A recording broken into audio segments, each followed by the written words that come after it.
Bismillahirrahmanirrahim. Ya, wahid.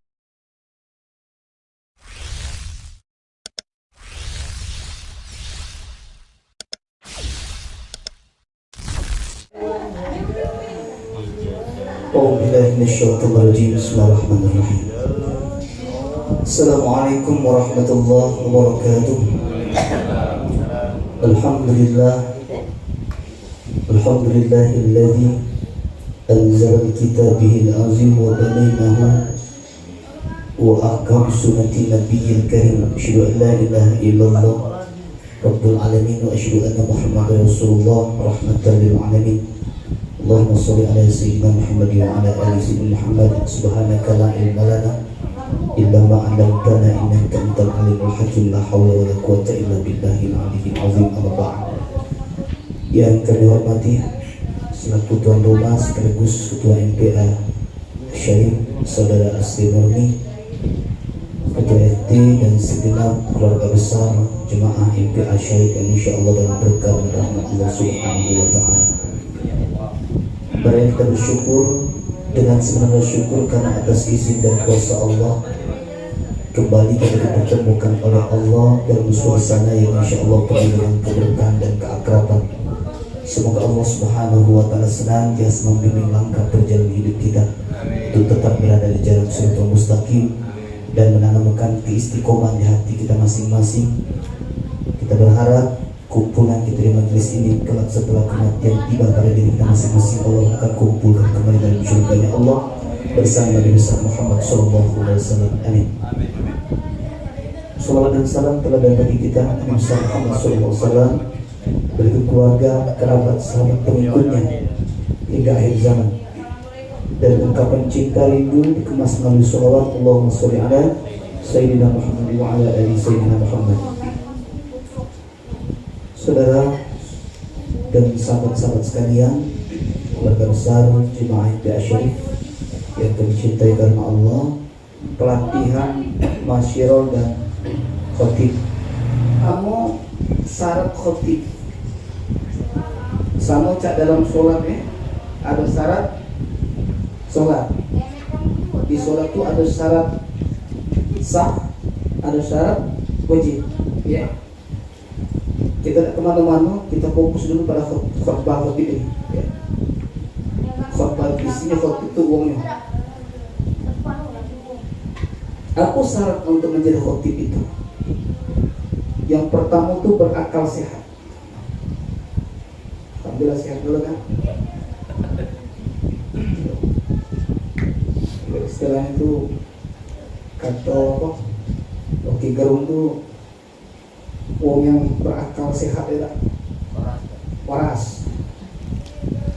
Artinya wong yang terganggu akalnya, baik dikatakan majnun atau kurang itu kurang beres nih, ya. Atau yang punya penyakit gangguan pada akal, ya, istilah mesti kurang sekanting, kurang senato, ya. Nah itu tidak bisa untuk menjadi khotib. Andai katapun dia itu sudah sehat akalnya, sempurna akalnya, artinya secara umum dia memayis, artinya sudah bisa membedakan yang baik dengan yang buruk. Jadi tidak kata syaratnya khotib itu harus uang yang sudah balik. Jadi kalau anak-anak ya dia memayis boleh sama cak imam. Apalagi cuman ada yang mengatakan tidak sah, hukum dari mana? Kalau yang imam itu bujang. Coba cari dalil. Hadisnya dari sekalian saya yang doa impelah yang melarang imam itu bujang. Boleh, tidak usah bujang. Budak kecil juga boleh imam dengan syarat dia itu mumayyiz, satu, kedua sudah hitam. Sudah hitam ya. Kalau bulu hitam itu malah najis dia. Ya. Boleh. Sa'ad bin Abi Waqqas, sahabat Nabi, ada yang masih kecil, dia pernah imam. Maksudnya ini ilmu buat kita ya. Ini kalau ada orang yang silakan dia kemukakan dalil. Kita takut mengaturkan yang dekat di dasar sama sekali itu. Apalagi kita sudah dewasa, nah ini lebih pantas lagi untuk menjadi. Kalau kita tahu baca medan yang baik dan yang buruk, dan kita membayis tahu ya. Walaupun dia itulah sudah balik, kalau belum pacak medan pun baik, artinya akalnya terganggu kan. Kita ada hati kecil gitu. Walaupun kita ini pasti kita tahu itu yang benar, itu yang salah, pasti tahu, tapi kecil ini pasti tahu yang jujur dengan yang tahu gitu. Cuma kita juga bantah gitu. Ya. Kita tidak pacak bohongi daripada hati kita. Satu ya, artinya memiliki akal yang sehat. Salah. Yang kedua, suci. Suci dari apa? Hadas besar maupun hadas kecil. Kayak kita sholat tuh. Jadi hati-hati kalau kita kebetulan sedang berhadas besar, ada khutbah hukuman dia. Nah kita juga harus tahu tuh mana yang hadas, mana yang najis. Nah kebalangan fikih kan termasuk fikih. Memang khutbah ini masuk fikih karena bagian ibadah juga. Nah kita juga harus baca medan, mana hadas, mana najis. Bisa tidak kita bedakan antara hadas dengan najis? Najis itu najasa. Di dalam bahasa Arab disebut najasa, kotor. Sesuatu yang tampak. Ya. Kotoran yang tampak. Yang membuat kita tidak wajib melaksanakan ibadah yang tampak.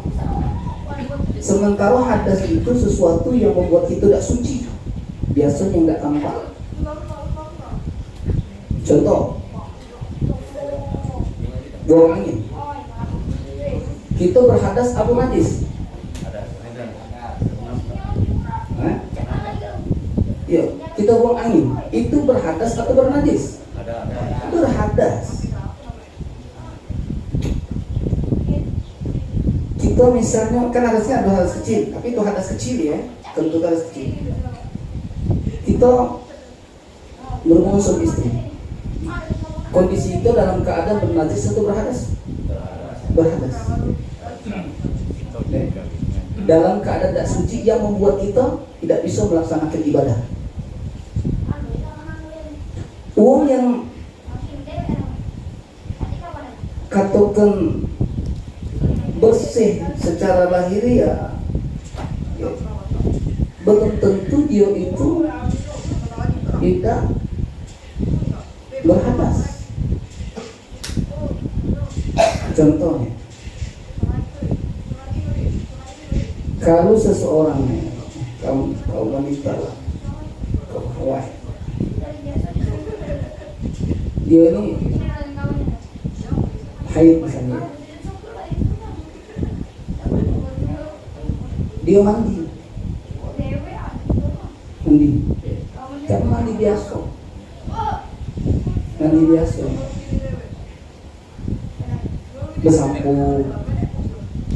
bersabun, gosok gigi, itu secara lahiriah tidak bernajis kan? Najisnya sudah hilang, ya kan? Dia kata lagi lah kotor, mohon maaf, bercak darah tak ada lagi. Kan sudah mandi, cuman mandinya nih mandi biasa, itu tidak bernajis, tapi berhadas. Kalau dia belum mandi wajib, maka wudhu keliru. Orang jahiliyah dulu, kalau wanita istrinya itu sedang haid tak menekati, dianggapnya najis, padahal bukan najis, berhadas. Dia sudah mandi kok, tapi belum diwajib haid.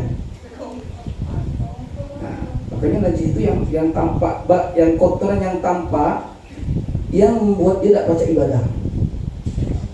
Ya, yang lekat di badan, di pakaian dan di tempat.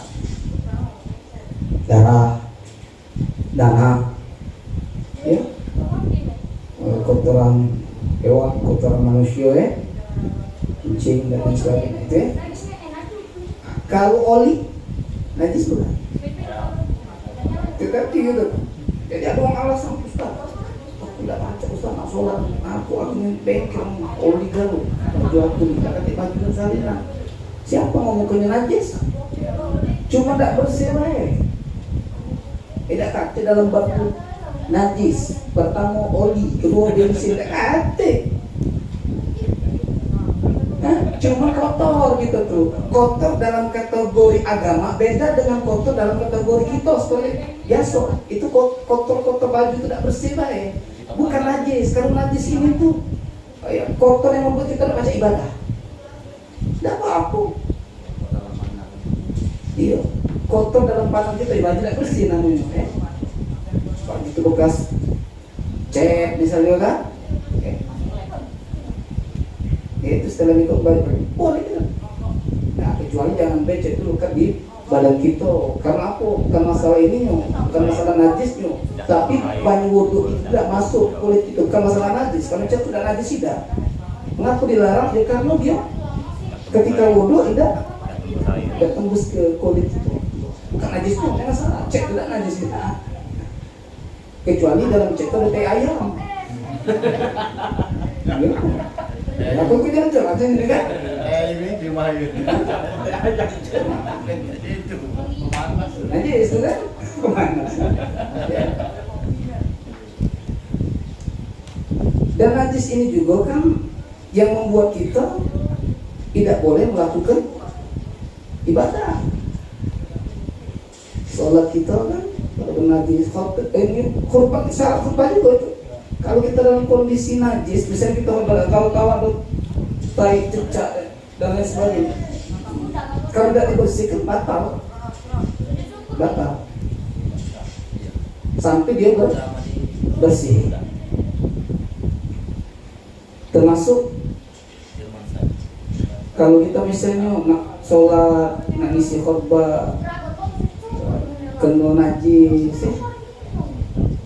itu kira-kira batal nggak wudhu?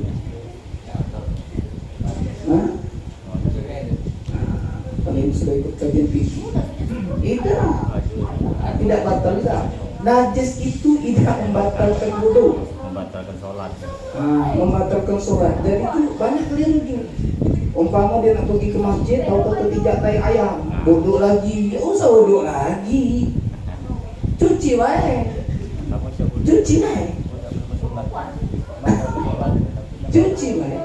kan najis itu membuat kita tidak sah melaksanakan sholat, tak wudhu lagi.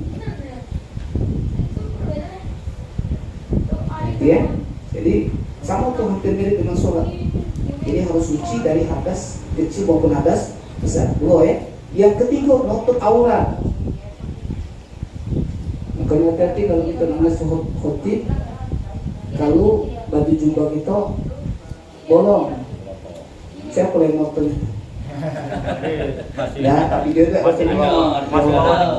ini bolong itu bukan pada tempat umpama.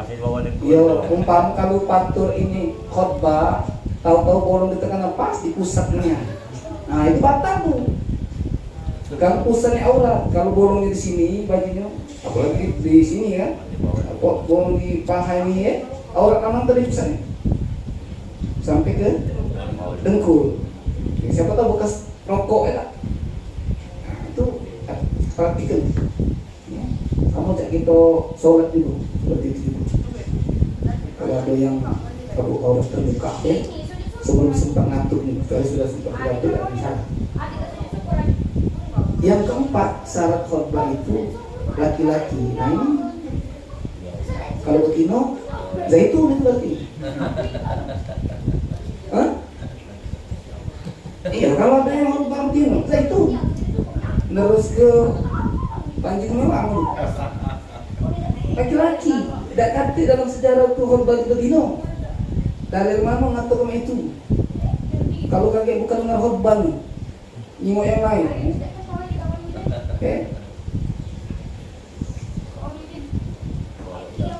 Fitnah. akhir zaman. Sementara muazzin beda kata cerita di muazzin. Okay. Yang kelima, memahami syarat yang tadi dan memahami rukun. Wajib nih rukun ya. Rukun khutbah. Rukun khutbah itu cak mana dalam sholat ada rukun, di khutbah juga ada rukun. Harus hafal tuh rukun-rukun itu. Jadi bukan ceramah. Kalau ceramah ini walaupun tidak kata-kata takwa tidak apa-apa, tidak kata doa Allah maghfir tidak apa-apa, paling tidak ada 6 itu. Rukun yang harus ada dalam khutbah. Terserah kamu nak nyampe kenapa, yang penting rukun dulu. Pertama, pujian pada Allah. Alhamdulillah, ya. Nah, terus ada tuh. Terserah. Alhamdulillahilladzi anzala ala abdihi alkitab wa ja'alahu iwaja. Terserah, banyak variasi-variasi. Penting alhamdulillah. Yang kedua, syahadat. Asyhadu an la ilaha illallah wahdahu la syarika lah wa asyhadu anna Muhammadan abduhu wa rasuluh. Terserah, banyak variasinya itu, syahadat. Oke. Yang ketiga, sholawat. Allahumma salli wa sallim ala sayyidina Muhammad wa ala ali sayyidina Muhammad. Silakan macam mana variasinya, banyak variasi sholat. Penting ada sholawat. Dan sholawat itu harus menyebut ke nama Nabi.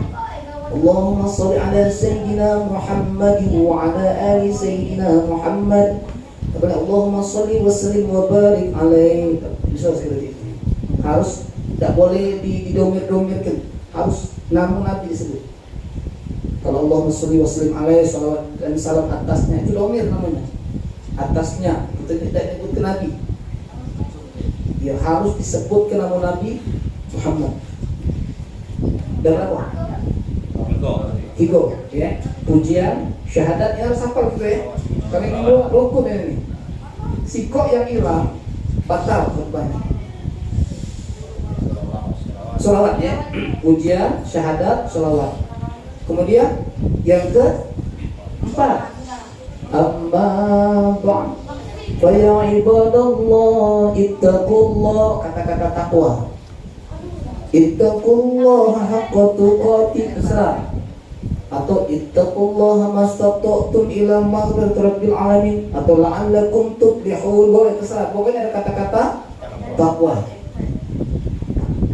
Kemudian yang kelima, ada ayat Al-Quran yang dibaca di antara dua khutbah. Ada kata-kata di khutbah yang pertama, jimat di khutbah yang kedua. Kalau di antara dua ikut, bagusnya ada galau di khutbah pertama dan kedua. Anda kata tidak, maka tidak sah. Digantikan khutbahnya itu. Sampai akhir kata ayat Quran yang dibacanya harus digantikan, karena pada waktu itu batal sholat kita. Loh, Ustaz, kok batal sholat? Iya kan khutbah bagian daripada sholat. Kalau tidak digantikan. Dan kewajiban kita untuk mengingatkan. Cak mana kita mengingatkan uang dalam sholat, cak itulah kita mengingatkan dalam khutbah. Itu kewajiban. Makanya kami sambil dengar. Kalau kiai kami dulu itu ingat, ya, di mana lupa sholat, sholawat Allahumma sholli ala sayyidina Muhammad. Kalau dia lupa kata takwa, ittaqullah.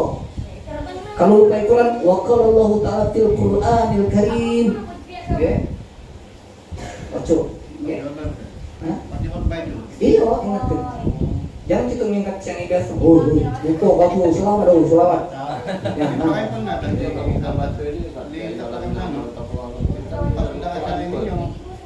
Boleh, cuma harus utuh. Tidak boleh kita ayat Quran itu harus utuh dibaca ya. Nah kalau itu tidak utuh, ittaqullah ya. Pertanyaan Herdi, Ustaz boleh tak yang ayat Quran itu ittaqullah, kan ada ittaqullah haqqa tuqatih, itu tidak utuh. Kalau kita nak baca Quran harus utuh satu ayat. Itu kan harusnya ya ayyuhalladzina amanu taqullah. Nah, itu dipenggalan ittaqullah haqqu tuqatih. Ya ini tidak ganti. Nah, itu harus perhatikan. Paling tidak satu ayat harus full dia. Ayat Quran. Atau wasari'u ila magfiratin bikum wa jannatin arduha as-samawati wal ardu uiddat lil muttaqin. Saja tuh. Jangan nyebut penggalan-penggalan gitu ya. Karena di ayat itu harus utuh. Termasuk innallaha malaikatahu yusholluna 'alan nabi, itu kan satu ayat itu. Kemudian kata-kata aku ayat Quran. Kemudian yang keenam adalah doa untuk kaum muslimin dan muslimat baik yang masih hidup maupun yang telah wafat. Allahumma fir lil mu'minina wal mu'minat wal muslimin, itu wajib hukumnya. Nah ya? Apakah itu? Harus apa gitu? Saya penghafal Quran sholat itu lah. Kalau 6 ini sudah lengkap, terserah kamu nak materi apa terserah. Nak bahas masalah apa terserah. Yang penting rukunnya dulu. Kemudian ini syarat ya. Syarat plus rukun sudah ya. Syaratnya sudah. Syaratnya ada 5, rukun ada 6. Boleh? Yang berikutnya adab. Masuk kategori adab kita sebagai khutbah. Penting nih, khutbah sebagai khotib untuk menyampaikan khutbah. Pertama, usahakan untuk berpakaian rapi, bersih, ya. Kalau baca agak dibedakan sedikit dari jamaah supaya tahu kalau itu adalah khotib. Ya, cak beda mana khotib mana jemaah. Khotib peci diri, misalnya pakai sorban tidak, misalnya kan baju dengan pendek, tidak. Nah, itu kan ketahu tuh ciri khasnya. Kalau khutbah, kalau tidak tak jadi masalah untuk yang khutbah ini, untuk khutib ini. Walaupun tidak pakai baso plemo, tidak pakai ketulan, tapi kan tahu lah pastikan atau lebih rapi pakai baju. Yang kedua, memiliki akhlak. Maksudnya masa adab deh, akhlak. Jago marwah. Kamu masyarakat dinilai. Kalau ngomong nih baca, nak makin ini berat. Akhlak kita itu harus jago kalau kita sudah dibentuk. Bukan berarti mentang-mentang kita tidak galak, tidak galak humor lagi galak humor. Assalamualaikum warahmatullahi wabarakatuh. Bukan baiklah. Dan jangan kalau main itu, kalau mati ngejut dulu orangnya biasa lah ya. Iya, karena ini tak boleh kalau main itu, nyawa akhlak gitu. Bukan main itu. Tetapi kita bergaul sama masyarakat boleh lah. Malah kita kalau sudah merasa lebih lah salah pula dari orang lain, beda tidak lagi bergaul dengan ini boleh. Tetap biasa lah jangan lebaynya. Ya, lanjut kalau ini mau lagi. Coba kena camat besok. Iya. Iya. Tetap akhlak itu tidak seperti itu. Nabi kan bergaul juga dengan itu. Artinya menjaga jangan sampai menghilangkan harkat martabat kita ini mainan. Yang kalau dibuat itu misal contohnya. Kalau sudah ngisi khutbah joget dengan biduan, misal. Nah itu kan pakai baju haji mulu. Nah itu kan menghilangkan ini dulu. Ya. Itu kalau nggak baca itu nilainya kalau dari akhlak. Karena masyarakat ini tahu lah. Atau sudah tahu bulan puasa, dia malamnya ngisi kajian tentang orang bertakwa kalau berpuasa, siangnya makan bakso, merokok. Ustaz itu yang teramas malu makan bakso. Dia pula itu. Dia itulah merusak dirinya itu lah. Ya kan? Istilahnya itu kan rusak paku karena papan, rusak pelaku karena badan. Kata istilah umum, kita baca bawa diri. Kemudian menjaga tutur kata, menjaga tutur kata. Ini adab-adab. Tidak lagi nego ceplos-ceplos tidak tuang misalnya kan. Apalagi sudah turun dari mimbar tadi, ittaqullah haqqa tuqatih. Bertakwalah kepada Allah. Selesai dari sana, mulai ya, wah dasar. Ustaz, kamu tadi ada salah. No, kalau ini mah mulai. Ustaz ini mah tadi ittaqullah dulu. Dia disalah itu mulai enggak wong. Nah, itu jatuh tuh. Harus baca aku emosi. Ya kan ada itu kan? Benar ibu dia mulai keluar ceplos. Tahu lah, nah itu jago. Baca nerimo kritikan dari orang lain. Ya. Tapi orang yang kritik itu maklum baik. Kalau dia orang yang berilmu, tak galak kritik. Orang berilmu itu tak galak kritik di depan malu pun tak galak. Dia harus adab. Keduanya harus punya adab. Adab ini nilainya tinggi dibanding ilmu.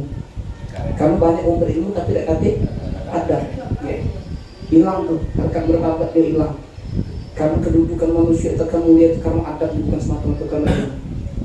Ilmu memang mengangkat derajat lu, tapi kalau beradab justru itu akan menurunkan derajat dia juga. Kalau dia punya ilmu, kalau tidak ada adab, menurunkan juga. Ya.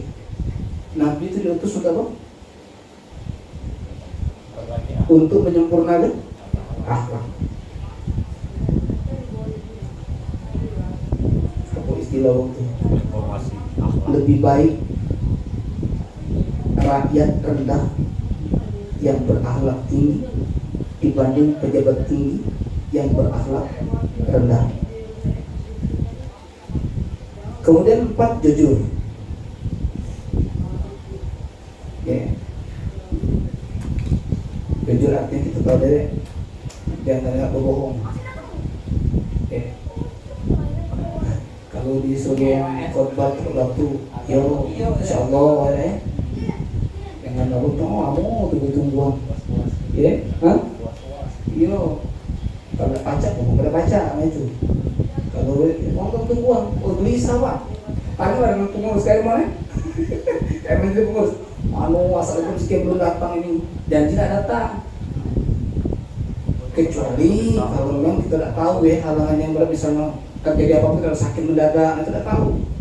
Kita juga kan pacak durasi waktu kita tentukan kalau itu jam berapa ini. Ya tidak apa. Kemudian yang kelima, keteladanan. Keteladanan kita pacak menjadi contoh kepada orang lain. Sikap gitu tuh pacak menjadi contoh dengan orang lain. Jangan sampai kita menjadi contoh yang kurang baik di masyarakat ya. Itu beberapa adab. Kemudian yang berikutnya, hal-hal yang makruh yang hilangkan pahala dalam kita melaksanakan tugas kita sebagai khatib. Pertama, meninggalkan kesunahan. Meninggalkan sunnah. Sunnah itu salah satunya kalau di tempat-tempat lain itu dia megang tongkat, itu sunnah. Sunnah. Ini kadang-kadang sudah ada tongkat, ini tongkat lado, sudah pas naik tinggalnya. Jangan banyak kelemahan baik, bukan tongkat aja lah. Iya, kira apa? Boleh jadi, bukan jadi. Ini kan kadang-kadang kan, angkat ya. Kalau sudah ini duduk di situ, alhamdulillah, nanggur tongkat tadi. Iya, jangan ada kelemahan baik itu namanya. Terus itu tongkat itu tadi dipegang, ya sunnahnya. Jangan meninggalkan sunnah. Termasuk tadi yang ditanya oleh Asmirul tadi. Allahumma fir. Nah inilah kita nih, yang soleh. Tidak kita praktekkan. Langkah kan yang cek itu. Yang ada Allahumma fir. Allahumma fir. Padahal yang sebenarnya cek ini. Allahumma fir lil mu'minin. Sikok ini dah. Kita ini boleh. Tapi sebenarnya ini cukup. Ini isyarat tauhid. Kalau bisa salam tauhid, bukan tajwid, tauhid. Ya, salam tauhid. Cuma jarang populer yang itu tuh. Itu yang mempraktek itu kayak besar yang teh. Salah satunya Ustaz Arifin Ilham untuk menunjukkan kesunahan Nabi yang itu banyak tidak tahu. Ya, banyak tidak tahu atau tidak mau tahu atau tidak tahu. Ya, tauhid. Ya, ini isyarat. Kan sebenarnya ini ada isyarat tauhid. Ya, mengisap Tuhan. Banyak kesunahan kesunahan-kesunahan yang kita tinggalkan. Nah, itu jangan sampai ditinggalkan. Kemudian kalau dia ada mimbar 3 tanggo ada. Oke. Itu Nabi berdiri di tanggo yang ke 2. Banyak yang nggak tahu kesunahan. Banyak. Makanya kalau orang jemaah kita yang sudah itu nggak ada itu dia biasanya 1, 2, 3 tanggo yang kedua. Sunnah. Ustaz yang lain apa? Oh cuma sunnah. Yang kau kan sunnahnya. Sah. Ini sunnah. Kalau sunnah ini bukan mengakibatkan kalau tidak kita lakukan lagi khutbah atau khutib kita batal, tidak sunnah. Tapi kalau kita tidak kita jalan itu hukumnya makruh. Di 2 khutbah itu jedahnya itu jangan terlalu sebentar. Mau berulang terus kita naik lagi dah. Biasanya kalau yang sebagian ini ngikuti dengan sholawat tapi di masjid lain ada diam lain. Nah kita harus paham itu. Nah kalau yang diam itu menurut mazhab Imam Syafi'i sebagian mengatakan lamun yang kita jedah itu makanya jangan terlalu cepat, kasih jeda di samping kita untuk istirahat di situ ya, untuk mempersiapkan energi berikutnya. Sisi lain di situ jangan kita anggur ke dia orang tidak kami sholawat tidak segala tidak ya. Kalau dia ada sholawat kita ikut sholawat, tapi kalau tidak lama itu kira-kira kita membaca surah Al-Ikhlas 3 kali ya. Lamanya duduk kita itu selingan di antara khutbah pertama khutbah 2 itu kira-kira membaca surah Al-Ikhlas 3 kali. Bismillahirrahmanirrahim. Qul huwallahu ahad, Allahu samad, lam yalid wa lam yulad wa lam yakul lahu kufuwan ahad. Bismillahirrahmanirrahim. Qul huwallahu ahad, Allahus samad, lam yalid wa lam yulad wa lam yakul lahu kufuwan ahad. Bismillahirrahmanirrahim. Qul huwallahu ahad, Allahus samad, lam yalid wa lam yulad wa lam yakul lahu kufuwan ahad. Kira-kira baca cak tadi lah. Jangan mengganggu Al-Ikhlas 3 kali. Lamu. Iya, mentang-mentang Al-Ikhlas 3 kali baju lamunya. Ya. Kira-kira jaraknya seperti itu. Ya. Usahakan isi materi khutbah itu jangan terlalu panjang dan jangan terlalu pendek, sedang-sedang baik. Itu sunnah. Kalau terlalu panjang hukumnya makruh, terlalu pendek juga hukumnya makruh. Ya dah. Sudah amal wa faidallah, marilah kita bertakwa kepada Allah, mengerjakan perintah Allah, menjauhi larangannya. Ingatlah, ada hidup setelah mati. Demikian khutbah yang akan sampaikan. Misalnya, terlalu pendek itu, tidak boleh pulau, ya. Atau panjang terkolor, tidak boleh pulau. Sedang-sedang ya. Materi. Kemudian isi khutbah itu tidak boleh mengandung perpecahan, nggak merusak ukhuwah. Salah satu galak bawa masalah politik di khutbah, apalagi zaman caleg kayak. Usahakan jangan sampai kita mencoba bawa nama partai, hujat sana hujat sini. Termasuk tidak boleh kita membawa ikhtilaf, masalah khilafiyah. Kita ceram khutbah di tengah forum Muhammadiyah, ya. Mulai mentang kunut segala macam, kami pokoknya harus berkunut segala macam. Jangan, tidak usah dibahas yang kuliah itu, yang kunut tidak usah dibahas. Ya, tarawih ada yang 2-3, tidak usah, itu cabang-cabang ikhtilaf khilafiyah itu tidak boleh dibahas. Oke, tidak usah.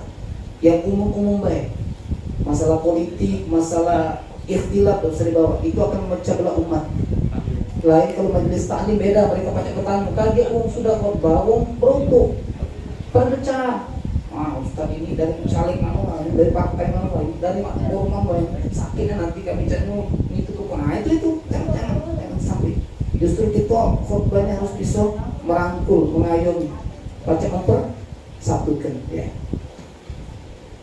Kemudian menghadap ke arah jamaah masuk kita tuh usahakan kita tuh pacak menatap jamaah, jangan dari awal sampai akhir.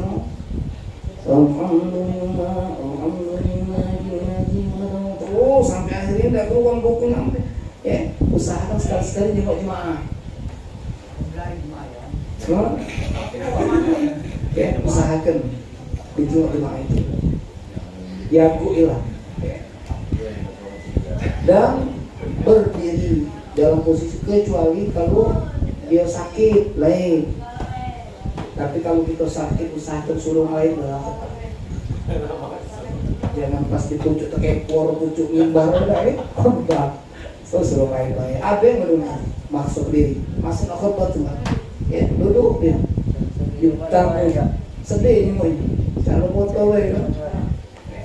Usahakan ya.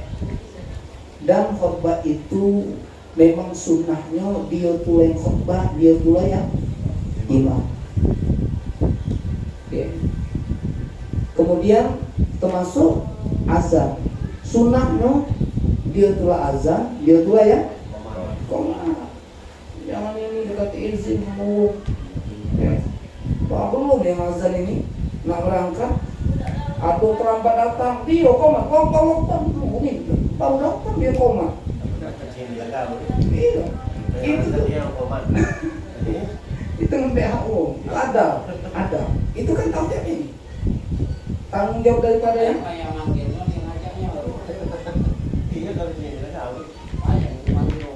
kemudian kita yang khotbah ini juga usahakan jangan lagi nyengok ke kiri dan ke kanan, nak ngelurus tensap ngarapak kembali sudah turun dari khotbahnya langsung deh. Ini tidak ada masih sudah turun dari khotbah, dapat tensap, luruskan barisan, tanda kesempurnaan sholat. Mau lema ini puluh, ya? Hah? Iya, itu memang ada dalil tapi tidak. Aku belum pernah menemukan yang Jumatan, betul ya? Kecuali kalau sholat fardu. Yang Nabi noleh ke kiri ke kanan, saw suku berkumpul atas di atas suku minta memang sholat itu rapatkan saf, luruskan barisan tanda kesempurnaan sholat. Itu sholat fardu. Walaupun Jumat itu sholat fardu juga. Tapi itu kenapa hal itu tidak dilakukan sebagai, walaupun ada yang lakukan, Ustaz ada yang seperti itu kan, tapi kalau tidak, kalau patokan pada hadis Nabi al-khutbah dan pihak rokaatain, khutbah itu pengganti 2 rakaat sholat fardu. Artinya tetap 4 rakaat juga. Jadi kalau sudah turun aqimus sholat, sudah turun langsung. Ya Imam Rasulullah SAW kan langsung. Boleh masuk anas yang jangan sampai kita masih mengingatkan lagi. Okay. Jangan Ustaz mengingatkan uang itu sebenarnya bagian pengurus juga, pengurusan masjid. Jadi sebelum itu lah mengingatkan. Saudara-saudara sekalian, sebelum pelaksanaan sholat Jumat kami sebagai pengurus Masjid Al-Maghfirah akan menyampaikan beberapa hal sehubungan dengan kegiatan pelaksanaan sholat Jumat. Yang pertama kami melaporkan keuangan, misalnya uang masuk, uang keluar, saldo, kas dan lain sebagainya sampaikanlah, atau yang menyumbangnya sampai senin memang sampaikan. Yang kedua petugas sholat Jumat pada hari ini, kori ini, muazzin ini, masyhur ini, khotib ini, imam ini sampaikan. Yang ketiga kita mengingatkan yang tentang HP. Kalau ada yang ini sebentar nanti khotbah berlangsung, tolong yang masih menggunakan HP mohon dinonaktifkan demi ketenangan kita dalam ibadah. Terakhir nanti pas pelaksanaan sholat, tolong saf-saf yang masih kosong dipenuhi, luruskan saf, rapatkan barisan tanda kesempurnaan sholat. Demikian himbauan dari kami demi ibadah kita diterima oleh Allah Subhanahu wa taala, harapan kita semua. Seperti itu kan? Kalau kita silakan. Kemudian juga kita perlu ketahui juga terakhir, jangan terlalu banyak gerakan. Bukan tak boleh yang sampai ya, bergerak spontan dikit jadi masalah ya, namanya bergerak. Yang cak kita bergerak yang berlebihan, cak kita nak ceramah ya. atau memancing uang untuk berkata.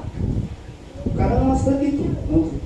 Dia datang medakan mana ceramah, mana khotbah. Ceramah ini kan pasif, jemaahnya pasif, kita yang aktif. Ini kan pernah ada Pak Haji Fikri itu pernah sekolah zuhur ya, Pak Haji Fikri di Masjid Istiqlal. Gara-gara ada khotbah dan ceramah itu khotbah. Kalau sekalian yang menghormati, bagaimana? Betul Pak? Betul? Oh, betul. Itu khotbah. Itu metode itu kalau untuk nyawet betul, bukan ceramah. Nah itu tidak boleh yang nak ngajak itu, boleh pasif juga. Kemudian jangan lagi diselingi dengan minum. Kalau dia perlu ngurusin. Kalau yang itu kan itu mau gitu pakai tanggung bareng. Ini pernah terjadi yang pakai podium itu nah. Duit kok ini Pak. Ya lo mania, dia pernah punya aja. Betul yang khotbah dah paham dulu. Begitu selesai kan? Khotbah yang pertama duduk, laju dia. Ya. Kejing anu. Yang gimana? Ya Allah, pintu apa? Kami itu kering ini. Itu dianggap remeh.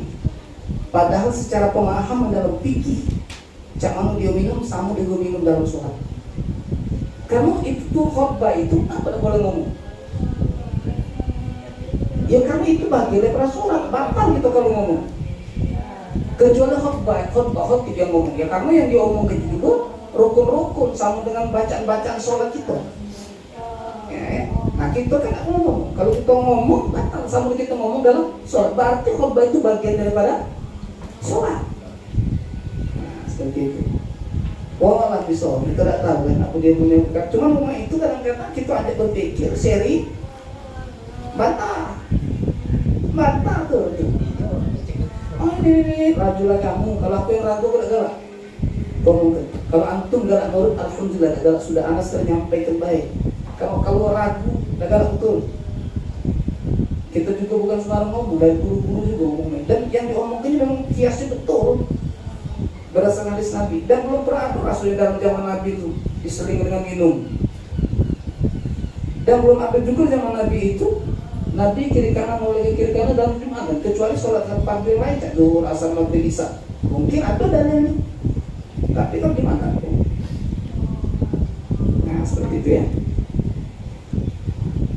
Nah ini beberapa hal yang kita sampaikan pada malam hari ini sebelum kita, kan teori baru gitu ya, supaya ilmu ini dapat gitu. Ini kan ketika kita nyampaikan itu gitu. Oke, kalau ada hal-hal yang perlu dibahas sebelum ditutup dengan doa, yuk kita persilakan. Ini baik untuk teori pada malam ini. Terima kasih. Wassalamualaikum warahmatullahi wabarakatuh.